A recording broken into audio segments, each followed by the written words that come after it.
Welcome to a new episode of the WSP Anticipate Podcast. I am your host, Karisha Trotman-Welch, Principal Engineer and Enhancement and Lean Manager. I am delighted to be joined by Dean Speer, Head of Technology and Digital here at WSP in the Middle East.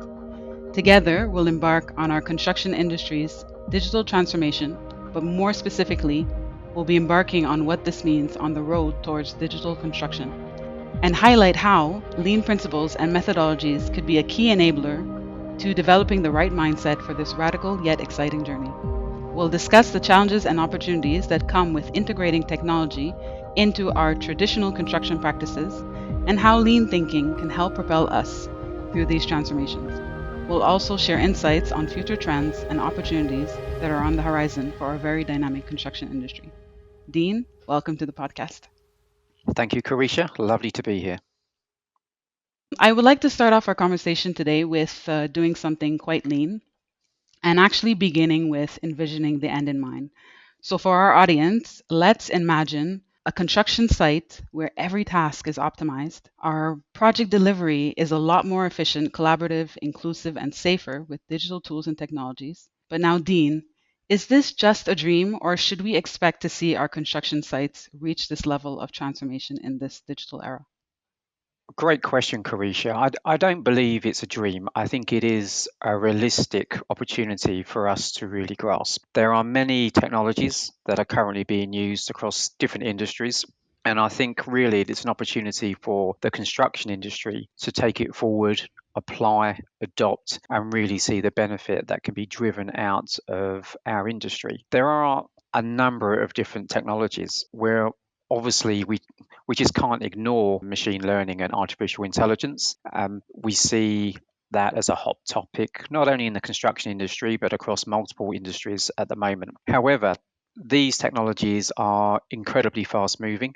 At this moment in time, until the market matures and organizations move forward with a standard, it's difficult to see and apply how a technology like machine learning and artificial intelligence can be applied. It's very similar to previous technologies. It's not always the superior, quote unquote, technology that wins. It's the most widely adopted and a technology that enables collaboration both vertically within an organization and horizontally across the industry, which wins out. That said, to really come to your question in some detail, I see construction sites of the future using a layering of technologies. At the top layer, I feel the use of worker connectivity tools, so wearables, virtual reality, augmented reality, and robotic automation, so including guided vehicles, drones. These are the key enablers, especially when integrated together across the project lifecycle. We then have this mid layer, which is the digital project delivery and the BIM technologies which we currently use today. And then underneath, the bottom underlying layer is the underlying data model that connects the dots, if you will, between the tools and processes. And it's this data which is the golden egg, which we can then apply the AI, artificial intelligence wrapper around to really extract the value. So these technologies taken together enable workers to design, review, assure, and indeed build the final output in a connected manner. And it's this connectedness that improves productivity, quality to the clients, product knowledge to both the client and across the industry. And it's this synergistic effect, which I think brings the true value to construction site. And so from my perspective, is it a dream? Absolutely not. These technologies are here now. We just need to be bold and drive these forward in a connected manner to really deliver on the benefits which they can deliver to everyone across the industry. I'm really glad that you've given our dreams a reality check, but I would like us to take a step back for our audience. Since we mentioned lean and digital construction, let's explain these terms for those who may not be as familiar. So when we talk about digital construction or construction 4.0, which is our industry's version of industry 4.0, in other words, we are simply referring to construction itself in this digital era, where digital technologies are an integral part of our construction processes. As for lean and lean construction, we're referring to principles and methodologies that emphasize efficiency and waste reduction with respect for people at the very core. The aim of developing a lean mindset and culture in construction is to focus on increasing productivity, innovation, and profitability. And the benefits are tangible. For our clients and owners, they benefit from reduced cost and faster project delivery. Our industry gains in improved productivity and enhanced delivery. And of course, our people experience greater collaboration, job satisfaction, and their talents and knowledge are driving innovation and continuous improvement. So, back to our conversation. As you know, I myself have been eagerly learning about these technologies and coming to see the exciting benefits that our digital transformation will provide us. When I think of our clients and project owners, I can see how it provides improved project transparency, reduced risk, and enhanced project outcomes. So, considering that digital construction is more than just a technological upgrade, how critical is the cultural and strategic aspects in actualizing this potential in construction? So, the cultural aspect is key to the success of any transformation. I think, from my perspective, some of the key areas around digital construction, which needs to incorporate the cultural aspect, can arguably be encompassed within 5 broad technology areas, which, in my view, we have yet to scratch the surface, at least in the construction industry. The new technologies which we are seeing being utilized in other industries, they shape and merge the lines between the digital, the physical, and the human.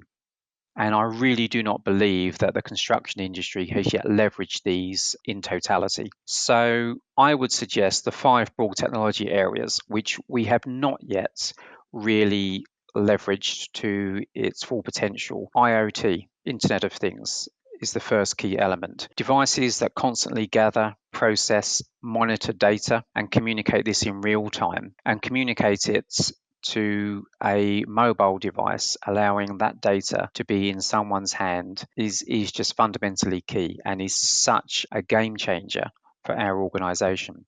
Second area, machine learning and artificial intelligence. We've already mentioned that very, very briefly, but the ability to learn and anticipate and predict with greater accuracy is fundamental in our industry.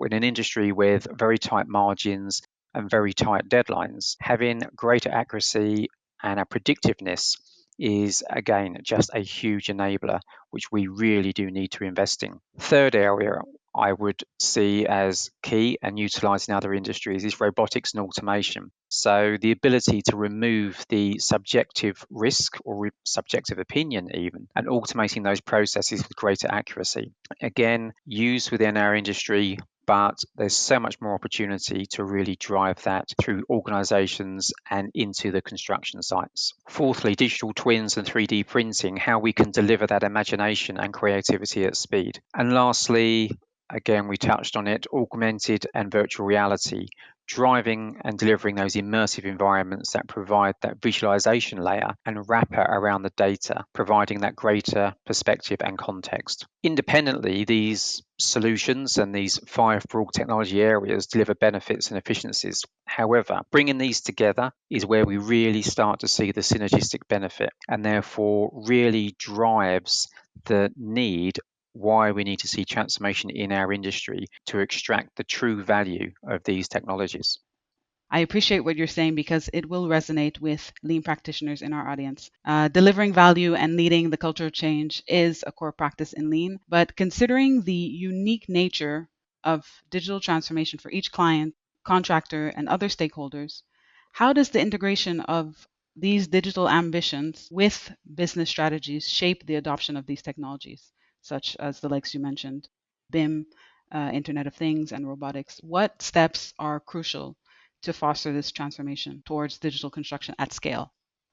Digital transformation is the journey that organizations take based on where they are on the current maturity curve, but also their digital ambition. For me, I would look at it as potentially 4 steps. So, 4 steps along the maturity curve, which an organization may review that it's currently at or where it wants to be. I think the first step I would suggest is where most organizations initially look at and where most organizations are, and arguably would see as digital transformation as a whole. But for me, it very is much just the first step, and that's just remodeling the technology landscape. how we deliver flexibility of tools and platforms out to our colleagues, both within the corporate office and out to site offices, the construction sites. Having and giving that flexibility to our colleagues who can then work collaboratively with our clients on site is fundamental.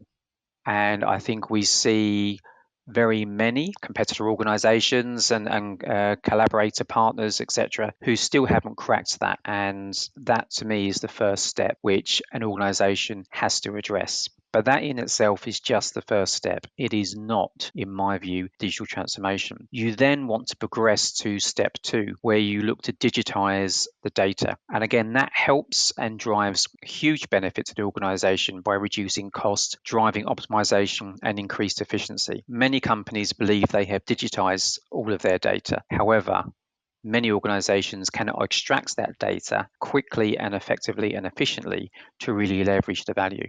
So once the digitalization of the data has really been pronounced throughout the organization, you then move to the third step, which is to digitalize the processes, leveraging the new platforms and enable innovation and analysis. And here we really start to bring the culture of innovation and digital thinking, if I can put it that way, into our ways of working. That then enables the organization to really platform itself to start looking at not only its core business, but potentially move on to the fourth step, which is, do we become or can we become a digital business? And therefore start driving platforms out to its current customers, its current clients, and actually start to engage and investigate and move into new markets and new products. So it is a very difficult journey across the maturity curve. I don't think for any one moment that anyone is thinking that this is an easy journey. The current maturity and digital ambition has to be aligned to the business strategy of an organization. And it's that that informs which digital technologies can be exploited and helps focus the transformation. An example would be of how we can use BIM, IoT, and robotics, not as standalone solutions, but bring it together as a holistic solution or a factory that delivers a seamless view of data across the construction lifecycle and also between both organization and the client. So the initial step of moving in this direction is installing the key internal technology enablers like data and analysis platforms, cloud computing, etc. But it's much more important, but equally important, is instilling and educating our own staff, developing them in digital technologies, and driving new agile and collaborative ways of working. Very different from the typical structures we see in many industry incumbents. It is therefore certainly not a strategy to drive with a traditional IT lens. This is great because I'd like to pick up on a few things you've mentioned because they touch on upskilling our people's capabilities and driving more collaborative ways of working. And here is where developing, I believe, lean thinking and a lean culture not only inherently addresses the siloed nature of our traditional construction practices, but also the resistance to change that has long hindered the industry. Another thing I gathered from what you were saying is that there's no denying the importance of data analytics today. We need to be a lot more data centric in our engineering and construction. So, do you see this integration of lean construction with our digital transformation as beneficial on our journey toward digital construction? Absolutely beneficial. Absolutely. I don't think there's any question there. I think if we look back and mention some of the key concepts of lean construction mentioned earlier, what we are aiming for is the ability to create flow smoothness and reduce variability and waste. We want to create a pull rather than a push. And what I mean by that is we get driven by the business value and outcome rather than come at it from a position of assumption. Drivers that help decrease the risk of overproduction and the use of unnecessary labor. So what does this require and how? Well, this requires data in real time and most importantly at hand, something I touched upon previously. That currently staff may identify an issue and then have to return to a site office to report an observation, when mobile technology we have in our hand now allows us to capture and report in an instant. That we may still have to follow that process is a legacy process and is legacy thinking. Whereas the use of augmented reality glasses, as an example, for employees to identify any issues at various stages stages of construction and visually compare that to the design in real time reduces both time and costs, but also improves quality. But taking this one step further, using within the geospatial mapping and GIS arena, the use of UAV drone technology for when inhospitable locations make the task not only costly but risky. All of these need to become the norm. We really do need to step away from these manual legacy processes and adopt and apply and really drive out these new technologies which allow us to deliver that benefit. However, that does require a huge amount of collaboration across various teams involved in different tasks. But the key element is that they are all working towards one commonality, and that being that they are all seeing, sharing, and using the same data. But as we both know, with change, we like to talk about disruption and disruptive technologies transforming construction. So we've spoken about BIM for enhanced project visualization and collaboration. There are others such as like drones for aerial surveys and monitoring. People might also be thinking of 3D printing for rapid prototyping and construction of complex structures. But there are also some others that might not be at the forefront right now, but are starting to be talked about. There's blockchain for secure and transparent transaction and documentation. There's modular construction for faster and more cost-effective building processes. And we mentioned before digital twins for creating virtual replicas of physical assets for simulation and optimization. And the list goes on. But I would like to approach this from a different angle and ask you, we know these solutions exist, but practically speaking, how much of this is still theory and how much is truly applicable? In my view, all of these technologies you mentioned above are applicable to our industry. That's not to say that it does not come without some challenge. The adoption of emerging technologies requires significant investment, it requires expertise, and it requires that cultural change. And that poses real challenges for the construction industry. But these solutions are here, they are credible, and they are currently being used. We see robotics used for the automation of repetitive tasks and heavy lifting in the manufacturing industry, and they have utilized these technologies for years. Robotic process automation is used within banking and finance, as an example, for ultra fast processing of financial data. And the use of virtual reality, augmented reality for immersive project planning, training, and design is used and promoted in the gaming industry. And we see the use of IoT for real time monitoring of equipment in the oil and gas industry. So these technologies are here now. They can be used, and they are used within our industry, albeit sparingly. Where the challenge is bringing these technologies together. Collectively brought together in a holistic manner, these technologies can revolutionize construction. It will improve efficiency, safety, and sustainability. The challenge is bringing these together at scale and ingraining them into the ways of working and moving away from legacy thinking and legacy processes, which unfortunately are still within the industry.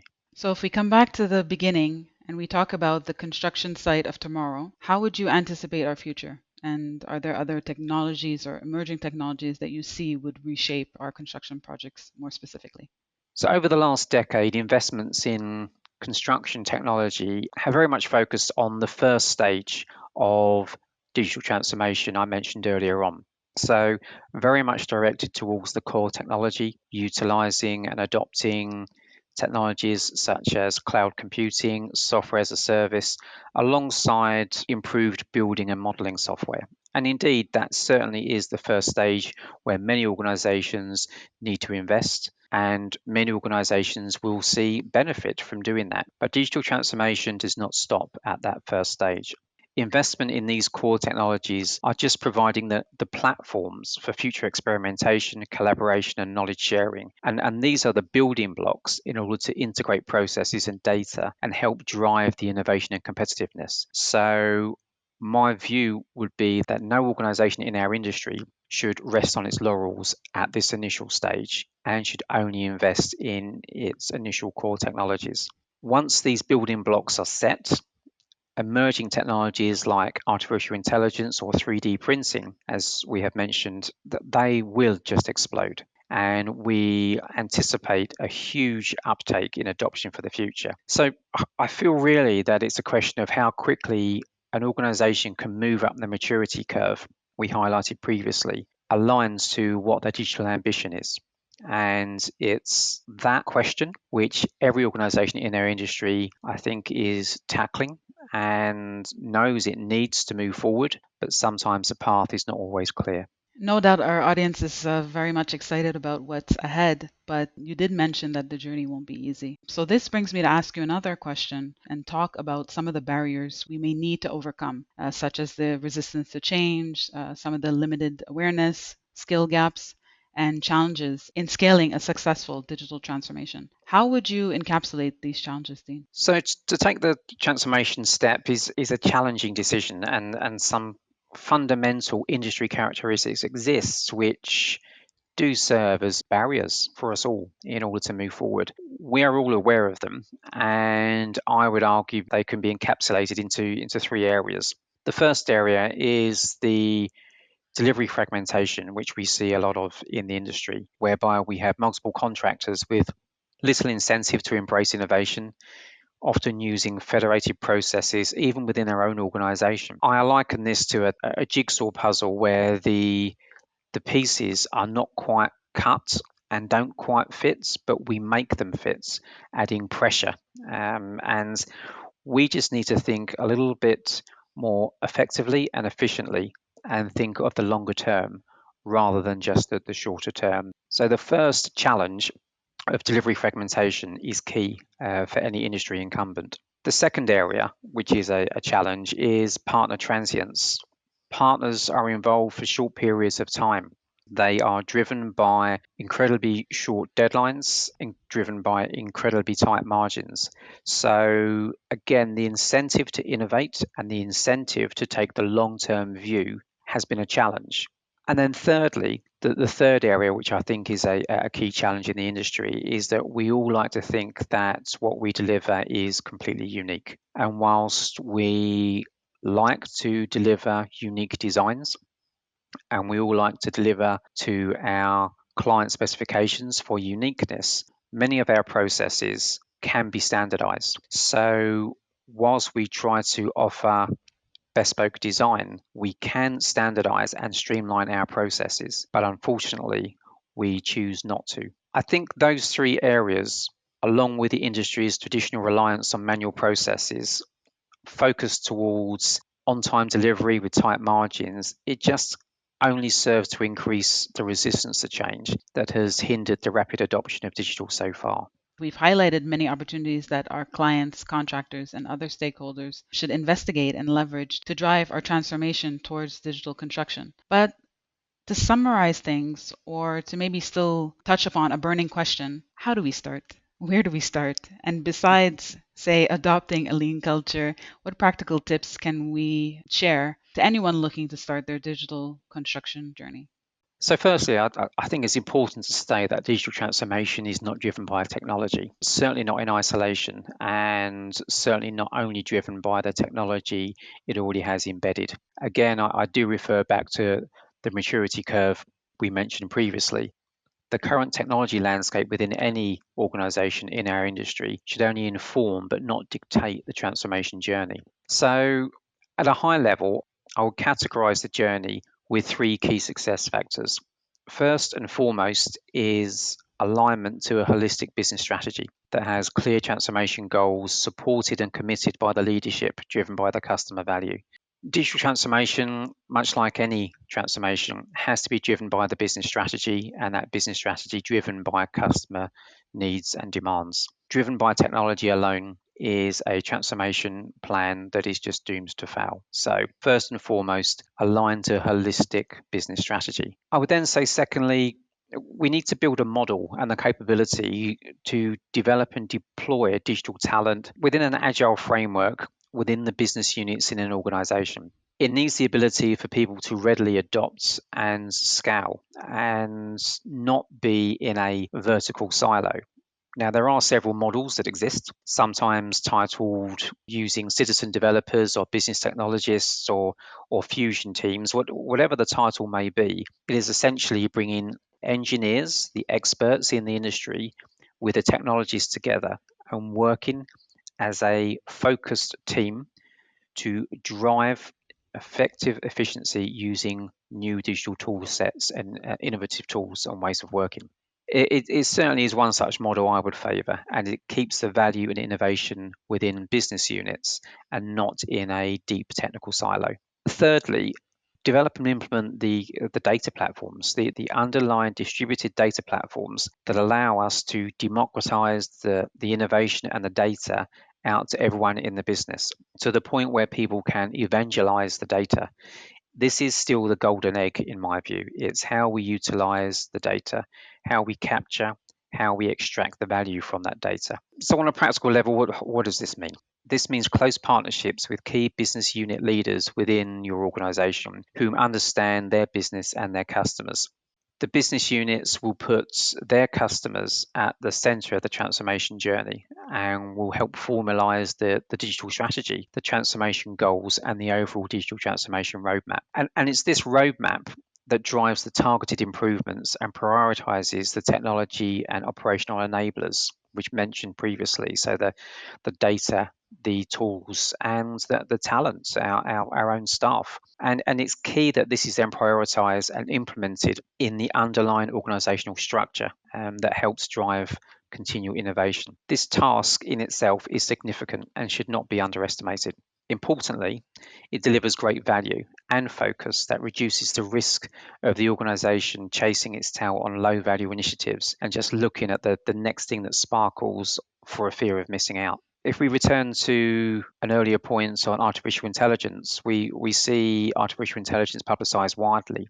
It's essentially linked to every facet of everyday life. Yet often, at the moment at least, we don't understand the question we are seeking AI to provide an answer to. So we need to be driven by a core business strategy that drives a transformation roadmap that seeks to apply the right digital technology for the right process to the right client at the right time.